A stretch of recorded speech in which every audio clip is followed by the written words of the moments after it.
down those cards. Fortune teller! Cards mean different things at different times. Do you know anything about tarot cards? Oh, a crystal ball. Gather around, children. Listen to the mystic. Journey. Podcast. I'm no mystic.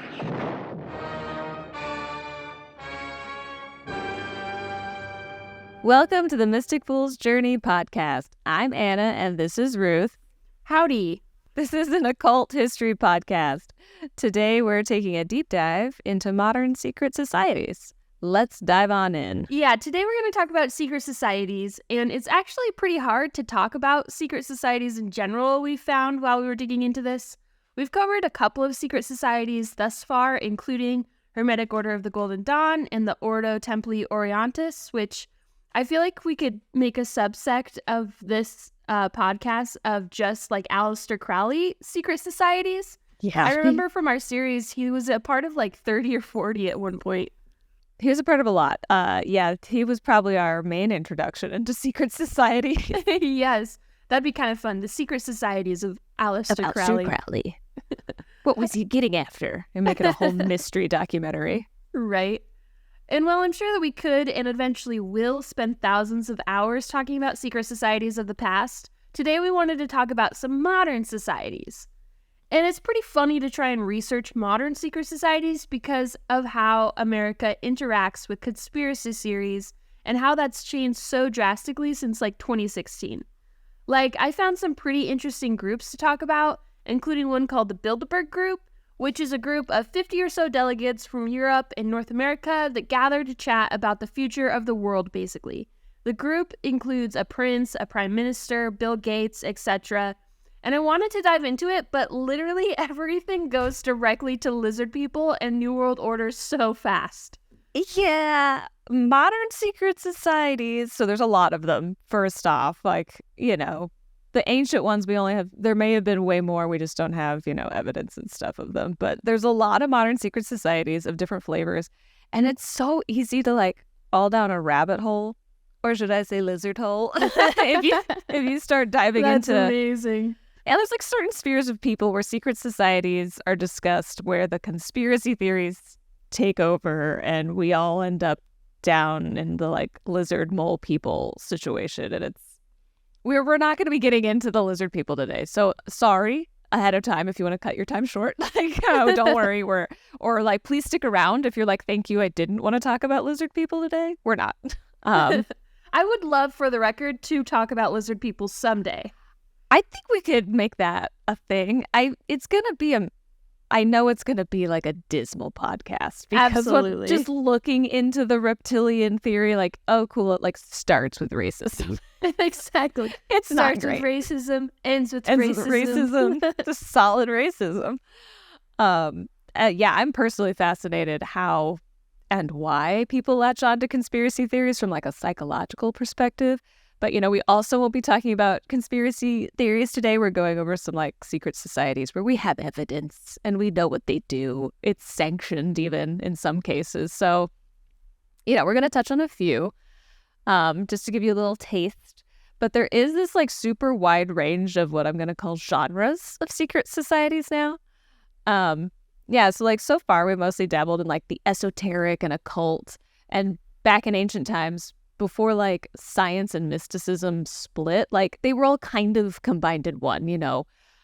Usually it was like spiritual plus esoteric plus passing on of any kind of knowledge that we had. But now we have this split where there's like academic and scholarly secret societies. We have political ones, cultural, philanthropic. Like there's still like initiation rites, but they just like do good. And then some of them are just like plain old like exclusive social clubs. So there's a lot to choose from. And some secret societies are kind of considered even partial secret societies. Like you've probably heard of maybe one of these that we're about to talk about. And that's because they're open and public about their existence. It's more their practices that are secret. But we should probably talk about what makes a secret society so secret.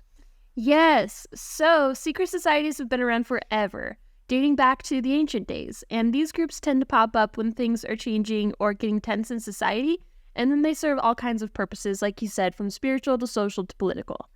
Some, like the mystery schools in ancient Egypt, Greece, and Rome, were all about religion and spiritual stuff. Like the Oracle of Delphi, they're a great example of an ancient secret society. Others, like the famous Illuminati or the Freemasons, had a more political or intellectual vibe. Yeah, it's worth noting that there are ancient mystery schools and modern ones. In the Greco-Roman world, mystery schools could be referred to also as mystery cults, mystery religion, or just simply the mysteries. Ooh, they add to the vibe. They're usually organizations that exist to teach the spiritual, mystical, or occult knowledge to a group of initiates.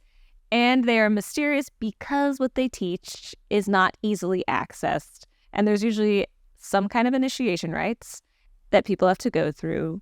And there's usually some sort of like vow or oath of secrecy. And there might be some other like little things that come along with it.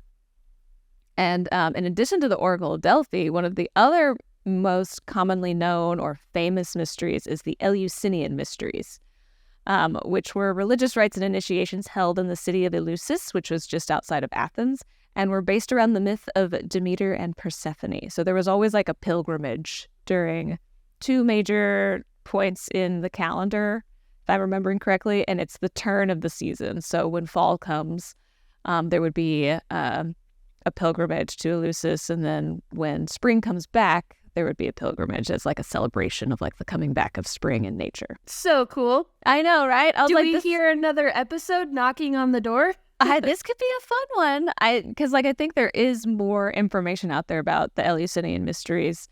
It is still kind of shrouded in secrecy because some stuff just died with history. I think that's the other thing. Is like, we know they did this thing, but once again, just like with the Oracle of Delphi, we have no idea what they exactly did. Like, we don't know exactly what the initiation rites were. We can guess that they were kind of like, without, in the least offensive way possible, play acting. Sure. Potentially like the rise of Persephone from the underworld. Like, they might like reenact like her being taken into Hades versus her coming back out for spring into the world. So like that might be a part of it, but we just like don't know. Cool. Very cool.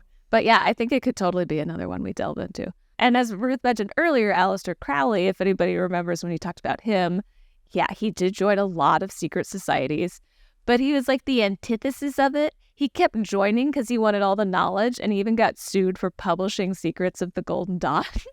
Man, that guy, he just keeps popping up, and we love to hate him, you know? And I feel like that's what he deserves. Love to be hated. It's what he wanted. It's how he ended. It's the dealio. It's the deal. Now, here's the dealio with secret societies.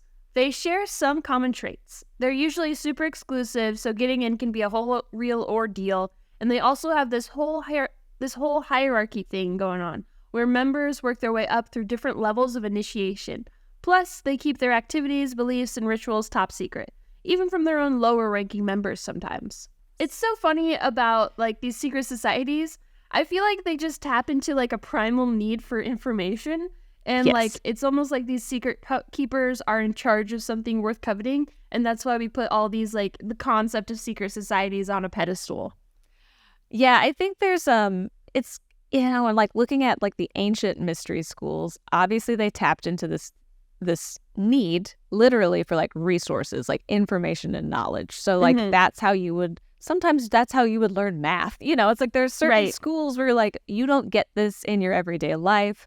So joining one of these schools is going to give you access to philosophy and religion and history and knowledge because they didn't have, you know, schooling the way we have schooling these days. So it really does tap into that, like, I'm a human, I need to have as much information as possible so I can survive better. Yeah, absolutely. Yeah. But I think we can kind of see, like, with the advent of, like, the internet and just, like, the printing press and spreading knowledge in general, like, they start to take a turn where it's like, well, there's things that you now gain access to, but at the same time, it's not quite as, I don't know. It's just, like, the two that we're about to go over, they just don't feel as impactful. Well, it's funny because like sense. You're right on the money there when you're talking about like they used to be about gaining access to resources and knowledge, and like sometimes you'd learn math there and that sort of thing, and that's just like not something that's necessary for our society these days.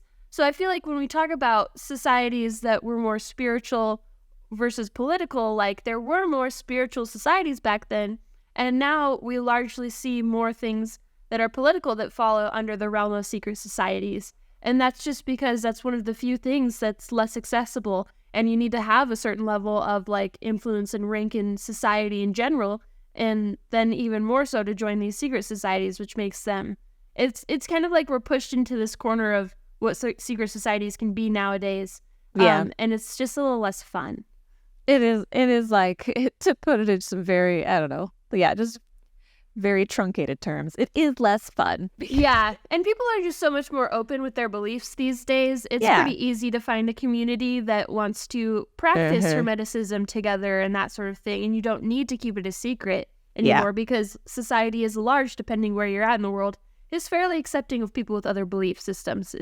There's less of a dealio and less on the line for, going public with that sort of thing. Yeah, one thing that we don't necessarily touch on as much in the coming subjects is the fact that there are secret societies that were formed out of the need to protect people and their cultures and out of survival, or the need to like form revolutions in secret so that way they would not be stamped out by the dominant political system. So like absolutely. Yeah, there's a bunch of different reasons for secret societies. But it does feel like at this point they're not quite as fun. They're usually very like, oh, it's just a social club or it's just a political club. Right. And it's not anything else. Should we bring it back? Should we bring back our secret societies? Yeah. We should, could you and teach me. people knowledge. Well, let's put somebody else in charge of figuring out what's being taught. We'll just do the community action of gaining the people to come. I don't think we should be in charge of writing curriculum, but I think if we find some very talented folks, if you're willing, email us. Yes. It can be a community-based thing. We could all come together and vote and collaborate. It's like socialism. Yeah, so if you're into that, the Socialist Secret Society. Socialist Secret Society on a podcast. Clearly not great at keeping secrets already. Right. So let's talk about ritual and secrets in general in relation to Bohemian Grove. So I want to know, did you know about Bohemian Grove before we started thinking about this? I did not, but when I said it out loud in this, when I was like, Bohemian Grove, what's that? When you like sent me this doc, I was like, what's that? And my partner was like, like laughed from the other room because like he knew exactly who they were.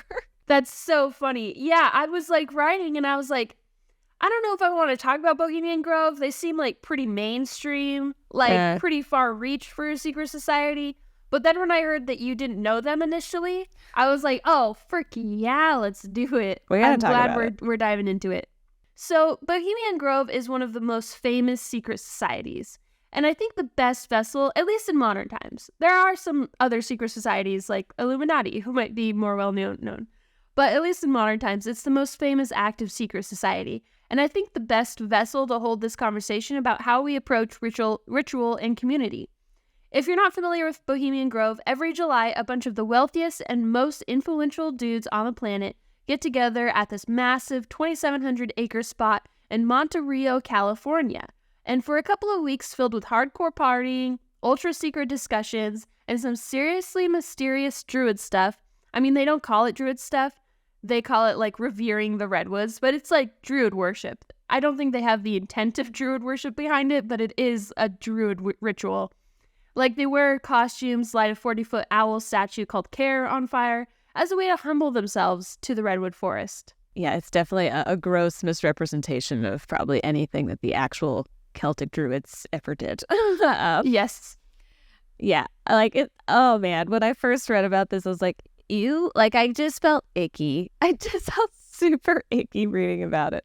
Because, like, on one hand, I do think everyone should learn about and understand nature, the natural world around them.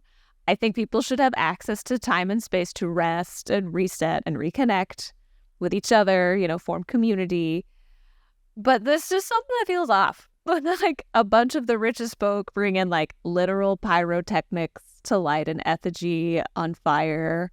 And, like, it just feels weird to me. It just feels a little disingenuous, where it's just kind of like, it just feels like an overblown kegger the more I looked into it. And because it's in the redwoods, like, sure, I guess it's nature-y, but it's actually very little respect to nature. Like, they're not like sitting there and connecting and regrounding with the natural world and doing the work to like come back down to reality and shift their perspective or learn something new. They're just kind of like out there to like party.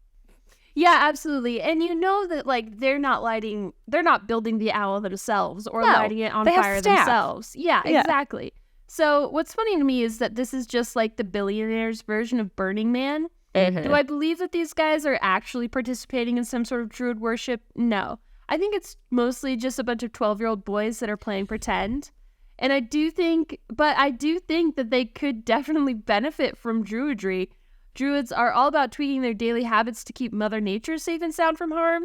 And it's all these powerful people in this group. And if all these powerful men really took to heart some of the core tenets of the practice, then I think our world would be in a much better place.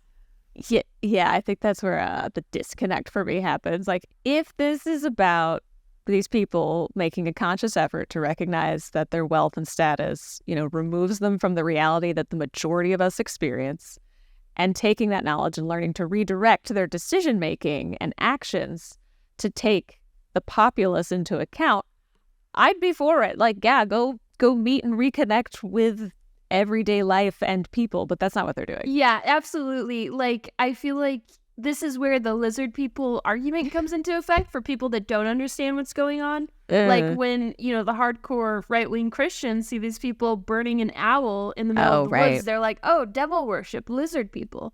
But it's really not at all. Like, if it was, that would be better. Yeah, like, I don't know. There might be something better out there. Yeah, it's never as, once again, the answer is never as, like, cool as you want it to be. It's just like, no, these are just a bunch of people that have a lot of money. So when they get together, their get-togethers are extra. Like, super extra. Like, that's all this is. I think the one part that is, well, there's a couple parts that are a little concerning, but, like, probably the main part that's concerning is probably that there's a bunch of people who are, while they're not technically doing work, they're networking in some way, shape, or form. Right. And it's once again one of those exclusive things. So I think I remember reading about they actually had to go to court over whether or not they could hire women to like work. So like, we just said like the people who build the pyrotechnics and the owl, like the people who take care of the grounds. They had to hire those people. Those people are not a part of this society. They are just taking care of course, all the things for these people. Right. And they went to like, because there's, equal rights and, equal opportunity employment, like they were, like there was a whole court situation where they went to multiple different levels of court because they're like, no, only boys. This was another boys only. This one and the next one were boys only. Boys only. Boys only. And like they have like weekends set up at the Bohemian Grove where like they can bring spouses, but they cannot bring them to the main events type thing. And so I don't know if there's ever been any women. I don't think any women have really ever been truly a part of Bohemian Grove. No, not at all. They had to go to court to, like, they didn't want to hire women on the service staff. That's so crazy. So then they were taken to court multiple times to be like, this isn't like, it's, because like I think in one point, one of the judges in one of the cases had gone to Bohemian Grove. Oh, no. Yeah. And like, you're like, of course he ruled in favor of not hiring women because he goes to Bohemian Grove. I think I read in the Wikipedia article somewhere along the lines like, it would change the atmosphere if women came. I'm like, I think that might not be a bad thing. Like, yeah, no. Sometimes a woman's presence helps deter from things happening. Like, I don't want to... Oh, I struggle with this because, like, I don't want to, like, deny anybody that, like, yeah, it's totally fine if, like, dudes and masculine folk want to go off and have their own thing in the same way that, like, women and femme folk want to have, like, ladies' weekends, whatever. It's more the power. I think people forget that once they have enough wealth and power, that changes. That dynamic is no longer the same. Well, and you can find that in so many places, like, no, it's the issue of itself is not that women should be allowed to go to Bohemian Grove. Like, that's not the issue. The issue is that this is a networking event. That's what it is. And women are being left out of these decisions and, future career growth, etc., even at the billionaire status, when they're not included in these sorts of events with camaraderie and that sort of thing. You can find that at any, corporate job workplace. We talk about the boys club. It's not an issue that boys are only friends with boys. It's just that women and other people are being left out of, the benefits of the boys club. Yeah, the benefits and the seat at the table to help direct the future and make decisions. Right. Oh, last thought. When I started learning about this, I heard someone on TikTok say that when wealthy elite are visiting Burning Man, they're just cosplaying poor people. And I died. I did. That was my exact reaction. I just laughed out loud. And this sounds like rich people just cosplaying people who care, or like, I don't know, like, I'm like, that's what this feels like. This feels like cosplay. Yes. In like a bad way, because like cosplayers at least form like solid community. Maybe it's a bit harsh, but I feel like until something tangible and good comes out of this, I'm skeptical. That's so funny. Yeah, like, so who attends Bohemian Grove? I think I can guess. But, yeah, you can guess. I mean, the group includes like presidents, musicians, oil barons, and they say that they do this because they want to escape the day-to-day of their regular lives. And they have this saying called "weaving spiders come not here," which means that they aren't allowed to do business deals at the retreat, which I feel like we've just established that even if there's no actual deal making there is networking, basically same diff.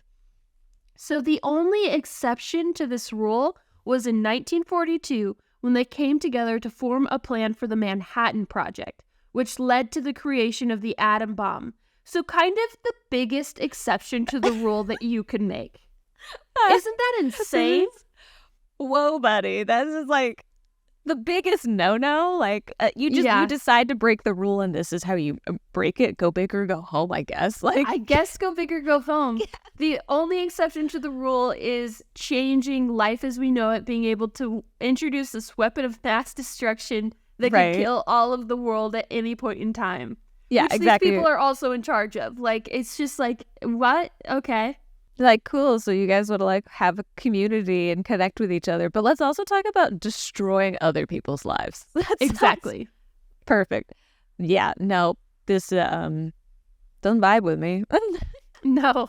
So I think we can all agree that there isn't a group of lizard people that rule the earth, but there really is only a couple hundred people that make the decisions for the rest of us, and there's not much that we can really do about it. I wouldn't say there's not much we can do about it, but starting a revolution is probably not in our wheelhouse this episode. But there were, historically, secret societies were often used in times of political upheaval to start revolutions. So, ooh, that's true. Not a bad place to start if you're thinking about it. That's very true. Yeah, and one other note, when I was looking at secret societies, a lot of guilds, medieval guilds, were also a version of a secret society. So they had initiations and they had secrecy, but it was mostly used as economic protection. So basically think the predecessor to unions. Like, nice. Yeah, the Three Musketeers. I have no idea if that's really happened or not, but they were a secret society. Oh, yeah, I don't know. Honestly, I don't know anything about the Three Musketeers besides all the corny pop culture references too. So funny. That'll be on the next episode. Yeah. Three Musketeers episode. Let's do it. We're just going to dive into our favorite pop culture. No. Yeah, exactly. This is now a pop culture occult podcast.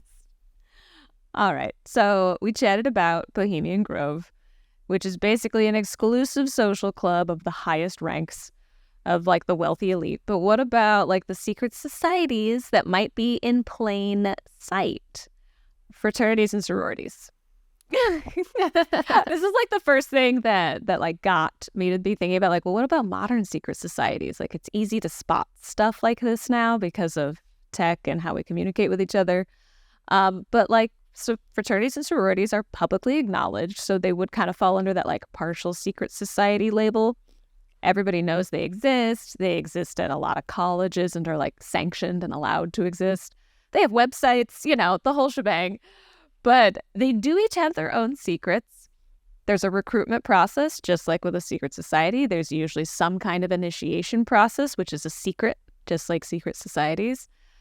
And speaking from experience, there's some other secrets, usually around lore and some other things. But frats are usually a blend of both like the social and academic genres of secret society. So like Bohemian Grove, we'll shove it into the social group, though there's definitely political stuff that happens there. But, fraternities and sororities, most of them have requirements for like your grades, they help you form study groups. It is another form of networking, but its bent is usually more in the social and academic genre of secret society. Yeah, so when Anna brought this up to me a while ago, it really opened my eyes to what could be considered a secret society. And also, it was just great to hear some Anna lore. Little background. Little background of Anna and her relationship with frats.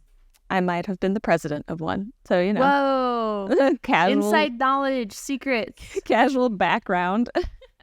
Keep those secrets close to your chest so you can write a tell-all when you're old and retire off the book money. When I'm old and retired and I don't care if they kick me out.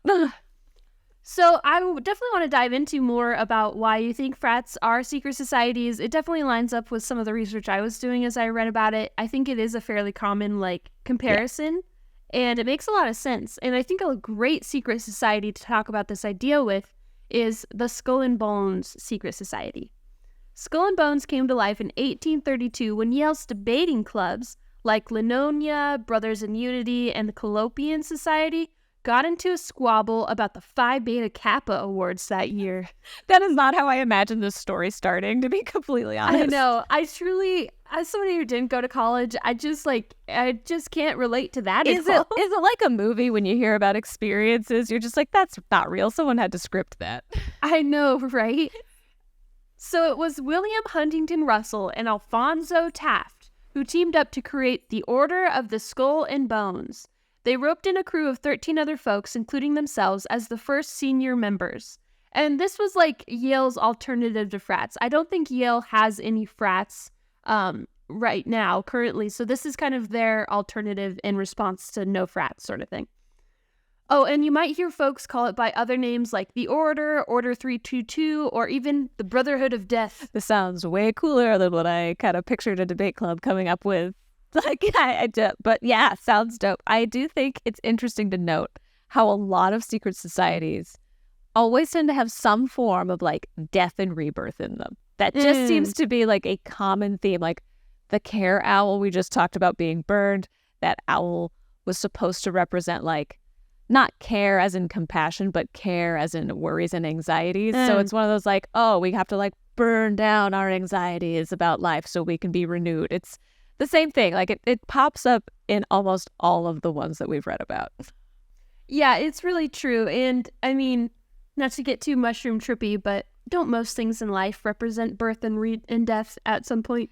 Yeah, it seems natural that humans who know that they will eventually expire would be obsessed with figuring out death and rebirth. Right. So ever since it kicked off, Skull and Bones has been picking out 15 junior class peeps each year to bring into their club. They do this tapping thing during Yale's Tap Day tradition in the spring, and they've been at it since way back in 1879. They choose students they see as big shots on campus or folks with some serious clout to be part of their gang. It's not really like a street gang, but you get the idea. It's like gang of buds. Yeah, gang of buds, gang of friends, pals. 15 is kind of a small number given how big colleges tend to be, so that must be super restrictive. I don't know much about Tap Day, but I'm going to take a wild guess and say that this particular group doesn't do what a typical recruitment process might look like in the Greek fraternity college system. So every frat might do it a little bit differently, but there's usually at least a week of activities, events. So where kids that want to join a fraternity or sorority will visit the different houses during these official events. So what I experienced was literally kind of like speed dating. This is not secret. Recruitment is hey, you're going to go visit the houses. They're going to tell you about what philanthropy they sponsor, what you're going to do when you're there, the requirements to stay in, how much you're going to pay a month and grades. So things like that. And then like you literally, there were days where you would sit and you'd have like something, literally have people come and sit and talk to you in like 5 to 10 minute rounds. Whoa. Yeah, so as well as like you're speed dating in that sense, because everyone's trying to figure out like where they want to fit.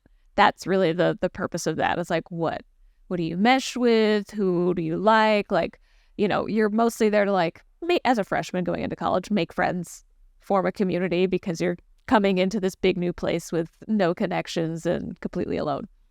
But I'm going to guess that since this is so secret, tap day is more of a like, oh, we spied on you and we like you type deal. Yeah, absolutely. Like you'll see once we get into like who's actually in this group that it's just like the popular kids. Let's get all the popular kids into one group to get together and do this dang thing. But I don't know if you've ever heard of the movie. There's actually a movie based off of the Skull and Bones called The Skulls. I think, yeah, so I tried to watch it. It's an absolutely terrible movie, and I turned it off early. It was so bad. I ate my $4 rental fee. Not good movie. But it is very secretive sort of thing. Like they're very much hand-picking, you know, and of course there's perks that go along with being in this frat as well. So, yeah, it is a very secretive thing to try and get into this. I keep wanting to say cult, but it's not a cult. I mean, it's not. You're not totally wrong. Right. You know, casual cult. But who was in it? We keep dancing around it. There's been a lot of people in this cult, or I mean, not cult. So basically, like, so I forget what their actual names are, but George Bush Jr., George Bush Sr., and Percy Bush. I think that's the great-grandpa Bush. So 3 generations of Bushes have been in it. And then also, as a side note, one of the funny things they did when they first formed it was, like, they got the name Skull and Bones, and then they were like, we need some actual skull and bones. So they went and raided the grave of, like, an Apache war chief and took his skull and bone and like mounted it on their wall. That is terrible. I know. Isn't it bad? Is that real? That's really messed up. Okay. Yeah. And so basically there's a bunch of crazy people that can get away with that sort of stuff like in the group. Yeah. Of but course. One interesting thing to note is that in the 2004 US presidential showdown, both the Democratic and Republican candidates were part of Skull and Bones at the same time. When they asked John Kerry what it meant that he and George W. Bush were both in on it, he just shrugged and said, not a whole lot, because it's a secret. Isn't that crazy? We had a presidential race where both members, but we're that just drives, it's not actually that crazy. Like, it just drives home the point of, like, class and rank in society kind of determines your future to an extent. Classism and networking. Exactly. And nepotism. A lot of it. So students are ranked by their social class. So the more powerful your daddy is, the higher your rank in the society. And that's very literal. George Bush is a great example. Yeah. And beyond that, freshmen are ranked the lowest of the low. And they have lots of rules that they have to follow. Like they can't wear hats or carry canes, which apparently used to be a status symbol back in the day. I am laughing because, like, obviously, I don't think anybody carries canes anymore, but part of me is wondering if they, like, updated the rules to be more modern. Right. Like, you can't wear Supreme or Gucci until you're a sophomore. Exactly. Like, what's the new version of this? It's just so silly. Like, I would be so embarrassed if I was told I couldn't carry my cane and my hat out into the real world. I could be embarrassed if I was already carrying a cane and someone told me that. Like, sorry, you can't have that. So apparently all this led to a pretty gnarly hazing system, which they often referred to as trimming. So I think as we talked, I might be a little bit unclear of what, the definitions of hazing versus, just punishment. Yeah, it is. But if any of the freshmen were found in violation of any rule, then the upperclassmen took to trimming them in any way they deemed fit. And the school actually encouraged this. They saw it as a backhanded way of enforcing their code of conduct, which was actually pretty strict. So they were allowed to like find reasons to kick the students out of Skull and Bones if they like violated a rule. Yeah, or even like just punish them. Oh, yeah, that's all hazing. That just seems like So hazing is bad, and people who do it should feel bad. So it's just, I was very fortunate in that, like, I did not go to a school where hazing was, or at least not my sorority. We did not haze. Because it's basically either some form of, like, mental, physical, or emotional abuse. Like, that's what hazing is. It's like, you have to endure this abuse in order to enter this society. Man, And, yeah, what is it with us and, like, just trying to, like, insert physical abuse into any situation that we can? I think humans are just, like, hell-bent on making things harder for themselves than they need to. Like, to me, this is just all a big metaphor for how humans are like, life has to be hard, so we have to keep making it hard. And you're like, it actually doesn't. It doesn't. I guess you have trauma, too. If you grew up being beat or thinking that was fine, then that would be really hard to unwire from your brain. Yeah, it's like trying to tell people, like, hey, you're not supposed to spank your kids anymore. And they're like, what do you mean? I turned out fine. And you're like, it's a physical abuse. And I know it might be hard to reconcile that you were physically abused, even if your home life was generally fine besides that. Like, yeah. Man, we could say a lot about that, but we won't. Because we got to move on. Tell me more about these folks. So we really don't know much about this society aside from its famous alumni. It's definitely one of those, like, partial secret societies in the sense that they actually publish their roster every year. Oh. Which is very interesting. That is weird. But they definitely don't release anything about, like, what they do and what their practices are. Some people think that they practice black magic and animal sacrifice, but really it just sounds like a bunch of rich kids that were already destined to become famous because of nepotism. They joined a frat and got away with a bunch of stuff that only the rich white boys would get away with. Wow, it really feels like there's a theme being exposed here to some of these modern societies. Yeah, I think, this feels like the predecessor to, like, hey, if you were in Skull and Bones, you'll probably one day go to Bohemian Grove. Like, exactly. That's absolutely true. There's a pipeline. Oh, God. It's a pipeline. So, yeah, I guess this is also a little bit of an episode about why secret societies can be gatekeeping and go wrong. Like, it's one of those, like, now that I'm, like, forming it on my head, there are secret societies, like when we think of guilds, like, that were meant to protect the common people and their economic prosperity. And now we have this side of things where it's like, it's a bunch of people who had a lot of money and are just going to keep it all in this tight little network and not allow others in. And it's a form of networking, I think, is the main way to think about this, regardless of what kind of initiation rituals or practices people claim they're doing. It's just more boring than, unfortunately, what we would like to imagine. Like, for sure. Yeah. It's like, hey, people want to form a community. Cool, great. They want to share information and resources. I don't think these guys do any kind of magic. I think they probably are the type of dudes that make fun of magic. Yeah, they're probably not taking it seriously.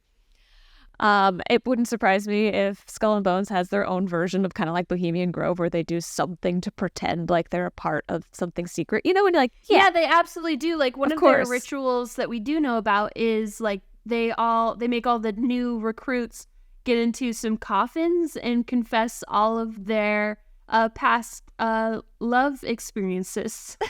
I read about that, and of course, there's people who are like, no, you don't have to do that, or like, it's been updated, so it's not as creepy. Right. Like, okay.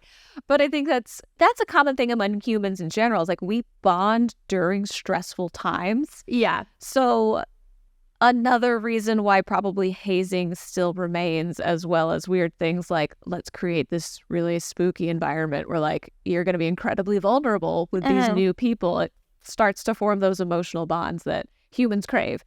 So, yeah, it's like, on paper, it sounds silly, but, you know, we've probably all been in some instance where, like, you know, you said you went to a concert, but, you know, there's some people who get have really spiritual or emotional experiences by going to live music shows. So it's about the feeling that it creates, because you read about it on paper, you're like, you light an owl on fire, that's ridiculous. You sit in a coffin and confess your sins, that's ridiculous. But I think we all know, if we think of an experience we've had, it's how you feel when you're connecting to people in those vulnerable moments. It doesn't mean I agree with the fact that they're basically gatekeeping and networking. Yeah, absolutely. But, you know, whatever. I think everybody needs community at some point. And I think that's might have been their initial thought. Hopefully. Yeah, absolutely. know. I think so too. I think community is kind of the key here. And especially in this new age era of secret societies. And I think a lot of the people that are like have outrage over these powerful people being in these societies, it's not misplaced. Oh no, it's definitely isn't misplaced. It's just, not necessarily the actual act of the secret societies that we're all angry about. Yeah. It's, more of the hoarding of resources and lack of access and diversity in these sorts of clubs that really get us going. But some people don't quite know how to reckon that within themselves and kind of just hop to lizard people being the answer and world domination and that sort of thing. But honestly, if the answer were lizard people, it'd be a lot simpler.